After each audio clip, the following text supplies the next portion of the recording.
환영합니다, 청취자님. 매일 쏟아지는 그 엄청난 양의 정보와 뉴스 속에서 표면적인 현상을 넘어 그 이면에 숨겨진 진짜 맥락을 짚어내는 오늘의 딥다이브에 오신 것을 환영합니다. 네, 반갑습니다. 오늘 저희가 아주 흥미로운 산업의 변곡점을 다뤄보려고 하는데요. 복잡한 정보의 바다에서 청취자님의 시간을 아껴주는 완벽한 가이드가 되겠습니다. 네, 오늘 아주 중요한 주제가 준비되어 있죠. 맞습니다.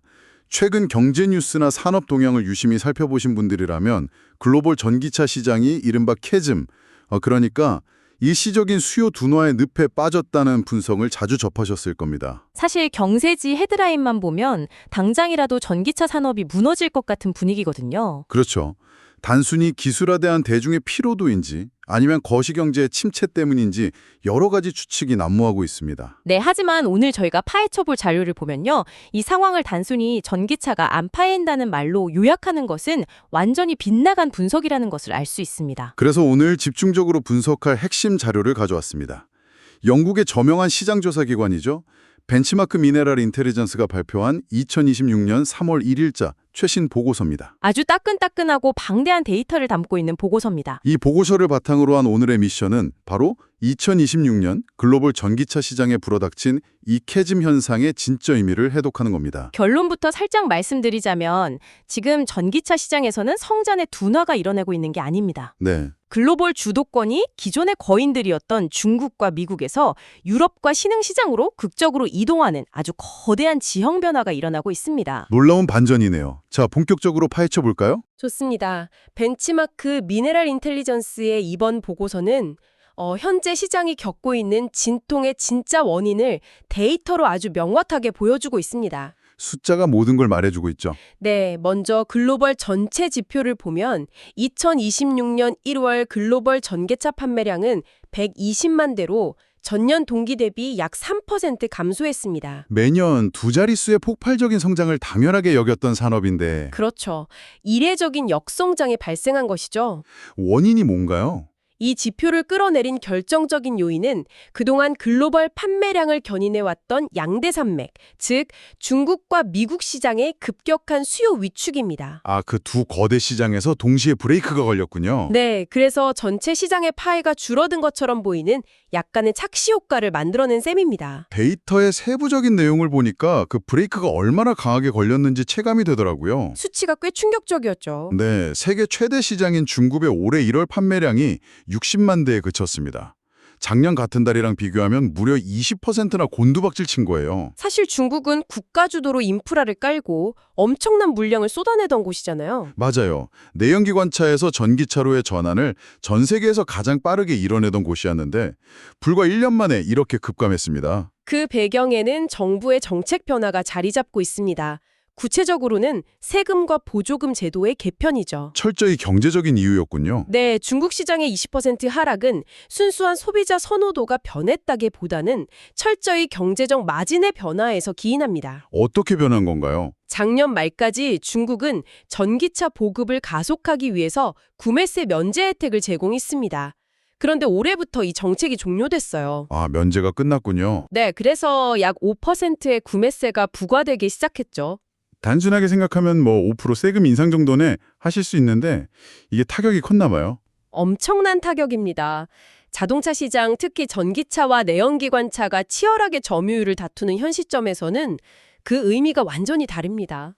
어떤 점에서 그런가요? 전기차 제조사들이 배터리 원가를 막 낮추면서 내연기관차와의 가격 동등성, 즉 프라이스 패리티를 간신히 맞춰놓은 상황이었거든요.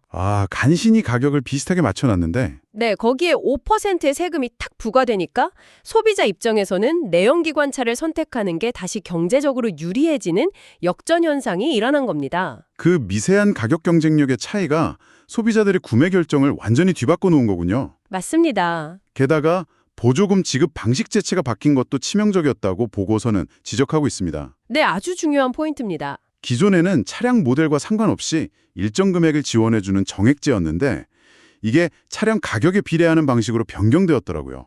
이 변화가 중국 시장의 특수한 판매 구조에 직격탄을 날린 셈입니다. 중국 시장 하위 세그먼트를 무너뜨린 건가요? 네, 그 부분이 중국 시장 하락의 핵심적인 퍼즐 조각입니다. 중국 전기차 시장의 볼륨을 떠받치고 있던 아주 중요한 축이 바로 초소형, 저가형 전기차 세그먼트였습니다. 엄청 싼 중기차들이 많잖아요. 그렇죠. 기존의 정액제 보조금 체제에서는 차량의 원래 가격이 낮을수록 보조금이 차지하는 비율이 압도적으로 높아집니다. 예를 들면 어떤 식이죠? 극단적으로는 1,500만 원짜리 소형 전기차를 사면서 500만 원의 보조금을 받으면 체감 가격이 1,000만 원이 되니까 엄청나게 저렴해지죠. 와, 체감이 확 되네요. 하지만 이게 가격 비례제로 전환되면서 원래 가격이 저렴한 소형차들은 받을 수 있는 보조금의 절대적인 액수 자체가 크게 줄어들었습니다. 아, 싼 차는 보조금도 조금만 받게 된 거군요. 결과적으로 가장 대중적이고 판매량이 많았던 엔트리급 전기차들의 가격이나 메리트가 상쇄되었습니다. 그게 전체 판매량 20% 증발이라는 결과로 직결된 거네요. 정책의 아주 디테일한 조정이 시장의 가장 큰 볼륨을 무너뜨렸습니다. 네, 맞습니다. 그렇다면 시선을 돌려서 북미 시장을 한번 살펴보겠습니다. 미국과 캐나다 지역의 상황은 중국보다 훨씬 더 극적입니다. 수치가 아주 무섭게 빠졌죠. 네, 1월 판매량이 작년 대비 33%나 급감해서 9만여 대에 머물렀습니다. 이게 2022년 초 이후 최저치거든요. 사실 더 놀라운 건 미국의 2025년 연간 판매량 데이터입니다. 맞아요.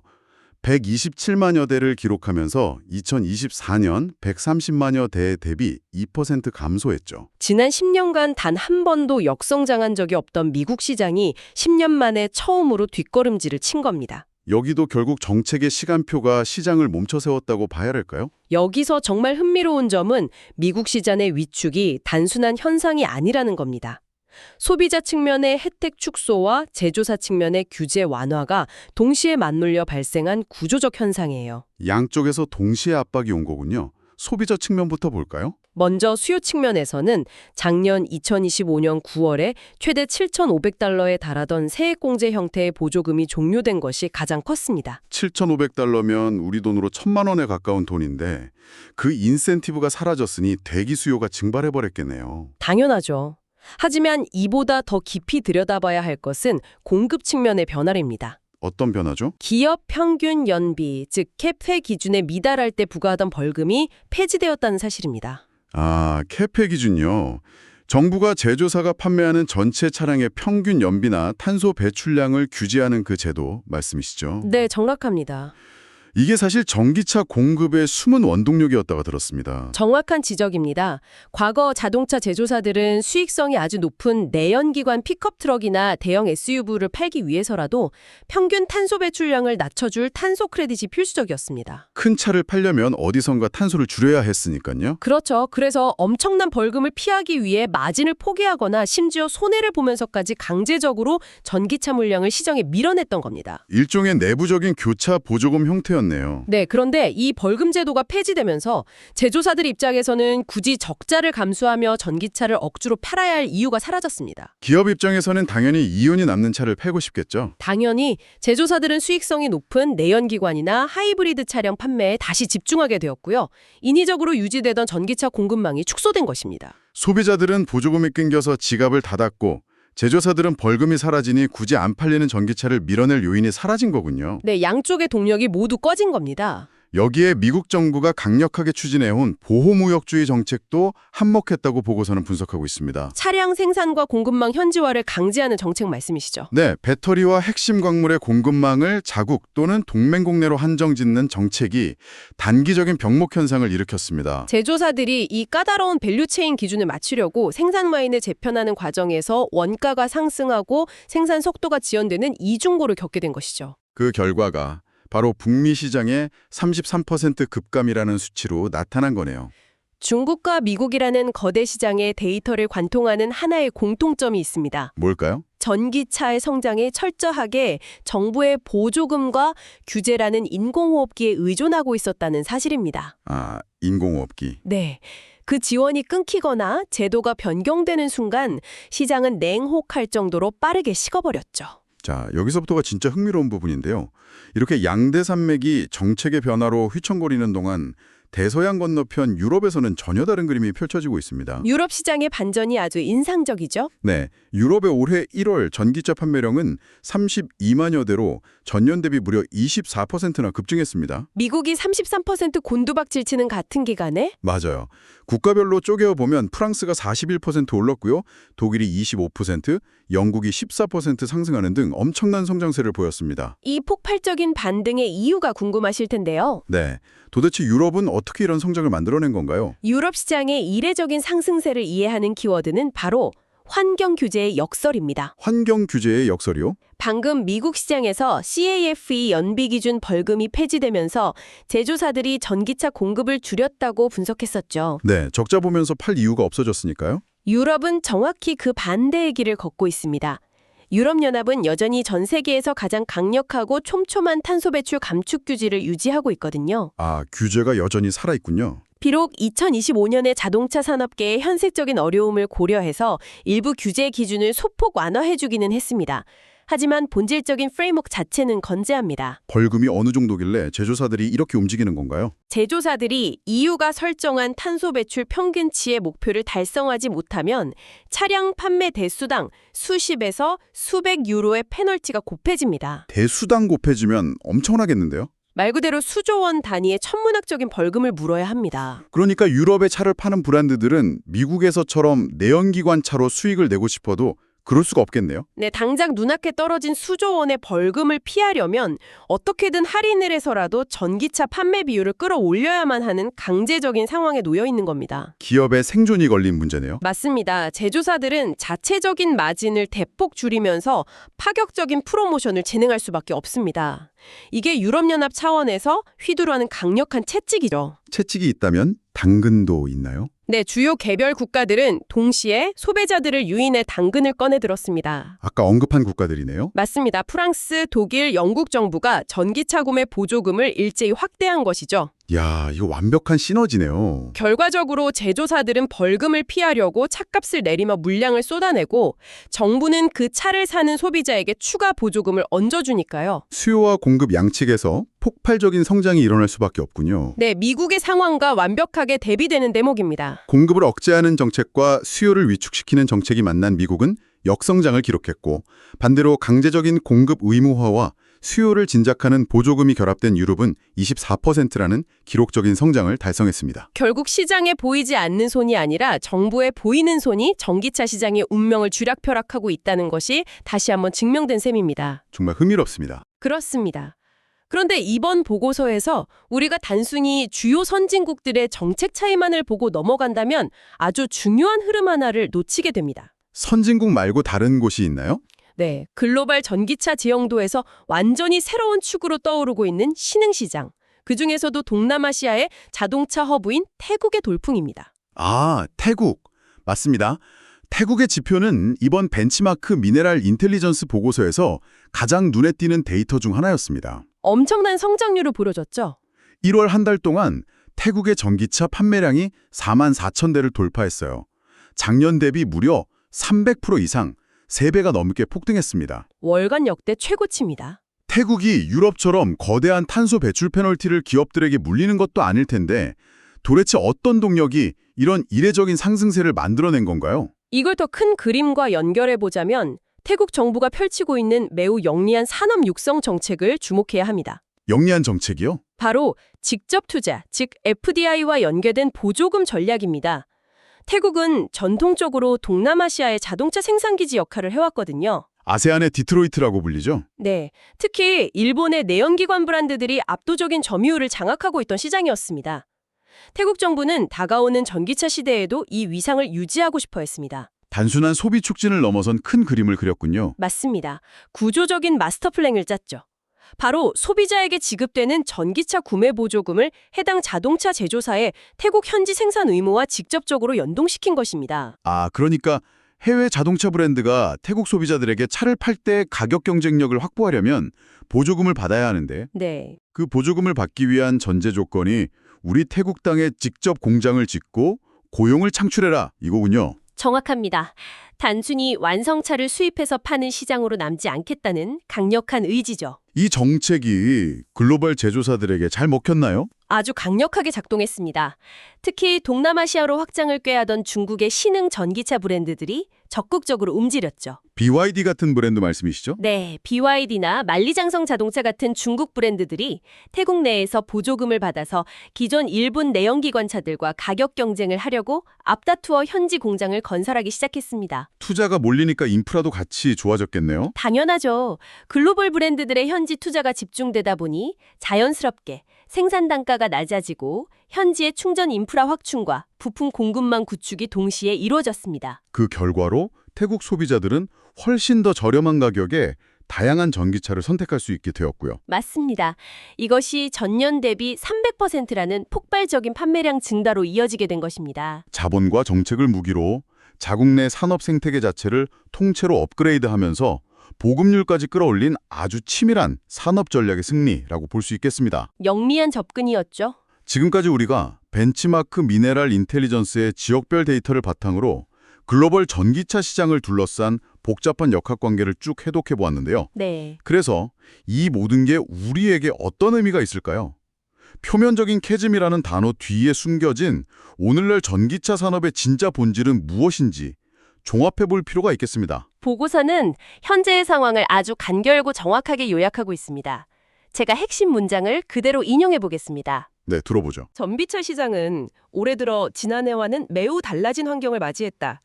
중국과 북미는 세금과 인센티브 종류로 큰 변화를 겪은 반면 유럽은 주요 시장 중 가장 빠르게 성장하고 있다. 오늘 저희가 나눈 대화의 핵심이 다 들어있네요.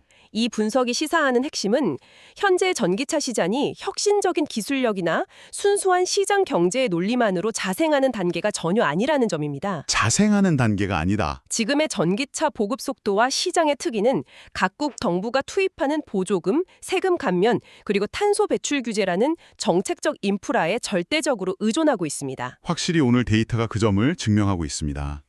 소비자들이 갑자기 전기차라는 기술 자체의 매력을 느끼지 못해서 안 사는 게 아니었어요. 아니죠. 국가가 배입해서 맞춰놓았던 내연기관차와의 그 경제적 밸런스가 정책 변화로 흔들릴 때 시장이 얼마나 민감하게 반응하는지를 뚜렷하게 보여줍니다. 맞습니다.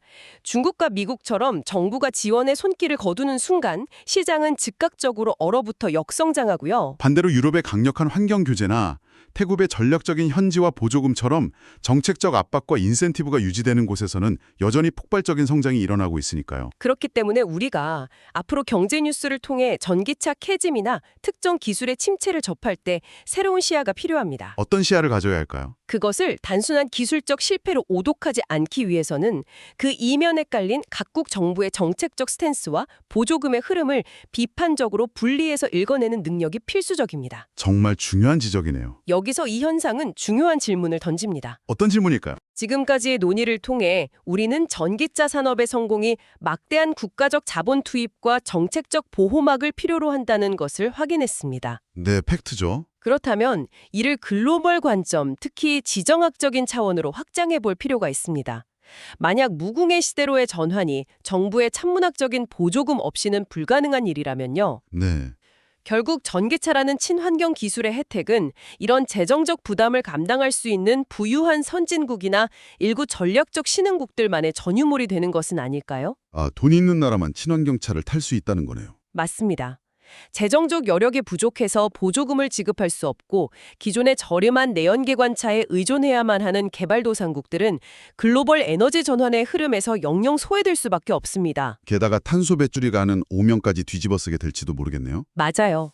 미래의 모빌리티 시장이 환경보호라는 명분 아래 국가의 부에 따라 첨단 전기차를 누리는 세계와 낡은 화석연료차에 머무르는 세계로 양극화되는 것은 아닌지 우려스럽습니다. 새로운 불평등의 문제군요. 네, 이 거대한 정책 주도형 시장에 만들어낼 새로운 글로벌 불평등의 가능성에 대해 우리는 고민해 보아야 합니다. 기술의 진보가 가져올 장밋빛 미래 이면에 숨겨진 국가 간의 자본과 정책 여력에 따른 에너지 전환의 양극화, 정말 생각할 거리를 많이 던져주네요. 우리가 단순히 판매량 숫자만 봐서는 안 되는 이유가 바로 여기에 있습니다. 단기적인 산업의 흥망성쇠를 넘어서 글로벌 거시경제와 환경 정의의 관점까지 생각의 지평을 넓혀주는 아주 깊이 있고 날카로운 통찰입니다. 오늘 데이터가 참 많은 이야기를 해준 것 같습니다. 오늘 벤치마크 미네랄 인텔리전스의 데이터를 단순한 숫자의 나열이 아니라 세계 각국의 산업 보호와 환경 정책이 치열하게 충돌하는 거대한 체스판으로 읽어보는 과정이 정말 흥미로웠습니다. 청취자님들도 경제 뉴스를 보실 때 오늘 나눈 이야기들을 떠올려 보시면 훨씬 더 입체적으로 현상을 파악하실 수 있을 겁니다. 정책의 디테일이 어떻게 글로벌 공급망을 흔들고 소비자의 지갑을 열고 닫는지 그 숨겨진 메커니즘을 명쾌하게 조망한 오늘의 딥다이브가 청취자님의 지적 호기심을 한층 더 채워주었기를 바랍니다. 저도 오늘 함께 분석하면서 아주 즐거웠습니다. 복잡하게 얽힌 세상의 단서들을 모아 가장 통찰력 있는 시각으로 풀어내는 저희는 다음 이 시간에도 청취자님의 뇌리를 자극할 새롭고 놀라운 주제로 찾아오겠습니다. 다음 시간에 뵙겠습니다. 끝까지 함께해 주신 청취자 여러분, 깊이 감사드립니다. 구독, 좋아요, 알람 설정까지 부탁드려요.